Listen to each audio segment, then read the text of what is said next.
Hello HSC 26, আমরা English first পেপারের series আকারে সাজেশন ভিডিওগুলো দেখছিলাম। আমরা এই ভিডিওতে দেখব কমপ্লিটিং স্টোরির সাজেশন। তো কমপ্লিটিং স্টোরিতে আসলে কোন কোন টপিক থেকে আসে বা কোন কোন পরিচিত স্টোরিগুলো আসে এগুলো আমরা দেখব এবং এগুলোর সাজেশন দিব।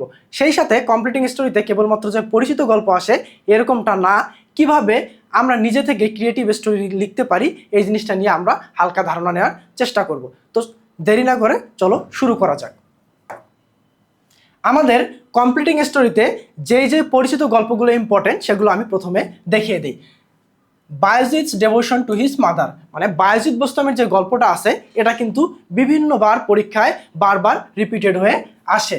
এরপরে অ্যান অনেস্ট উড কাটার, যে উড কাটার কী করলো, তার নদীতে কুঠার পড়ে গেল, সেখান থেকে পরি উঠে আসলো, তাকে আবার স্বর্ণের কুঠার রৌপ্যের কুঠার দেওয়ার চেষ্টা করলো, এই গল্পটা এটা কিন্তু ইম্পর্টেন্ট। দ্য সেলফিশ জায়ান্ট, এটা আমাদের বইয়ে ছিল টেক্সচুয়াল গল্প। The cunning fox and foolish crow, এখানে যে ফক্স এবং কাকের গল্পটা আছে এই গল্পটাও কিন্তু ইম্পর্টেন্ট। এবার আসি আমাদের বর্তমান সময় উপযোগী কিছু ইম্পর্টেন্ট কমপ্লিটিং স্টোরি নিয়ে। মীর মাহফুজুর রহমান মুগ্ধ, আবু সাইদ স্যাক্রিফাইস, এগুলো আসলে আসতে পারে।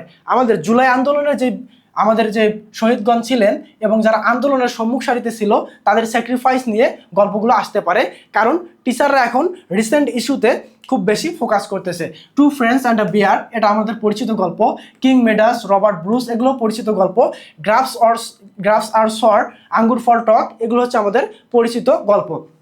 এবার এখানে একটা ইম্পর্টেন্ট লাইন লেখা আছে, এক্সামিনার্স মে টেস্ট কন্টেম্পোরারি বা পলিটিক্যাল ইভেন্টস, এই জিনিসগুলো বা মানে রিসেন্ট টাইমে যেগুলো চলতেছে এই জিনিসগুলো নিয়ে ফোকাস করতে পারে। তো কমপ্লিটিং স্টোরিতে এগুলো পরিচিত বা রিসেন্ট টাইমের ইস্যুগুলো বাদ দিয়েও এমন গল্প আসতে পারে যেখানে আমাদের কি করতে পারে, নিজেদেরকে একটা ক্রিয়েটিভ স্টোরি সাজানো লাগতে পারে। তো এই জিনিসগুলোকে আমাদেরকে এইভাবে করতে হবে, ফ্রি হ্যান্ড রাইটিং জিনিসটা যদি আমরা ভালোভাবে বুঝতে পারি তাহলেই আমরা যে কোনো স্টোরিকে লাস্ট পর্যন্ত নিয়ে যেতে পারবো, ক্লাইম্যাক্স পর্যন্ত নিয়ে যেতে পারবো। এখানে আমাদেরকে কি করতে হবে, একটা সুন্দর সুইটেবল টাইটেল দিতে হবে এবং সেই সাথে আমাদেরকে ক্লাইম্যাক্সে নিয়ে যেতে হবে।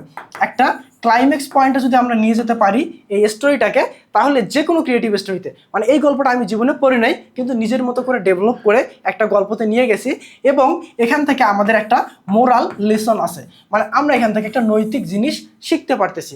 এরকম যদি আমরা পরিপূর্ণভাবে একটা কমপ্লিটিং স্টোরিকে লিখে ফেলতে পারি ক্রিয়েটিভ স্টাইলে, গ্রামাটিক্যাল রুলস ঠিক থাকে এবং আমাদের যে ফ্রি হ্যান্ড রাইটিংয়ের স্কিলটা এটা ঠিক থাকে, তাহলে আশা করা যায় কমপ্লিটিং স্টোরি থেকে ফুল মার্কস পাওয়া সম্ভব। তো ধন্যবাদ সকলকেই, দেখা হবে নেক্সট ভিডিওতে।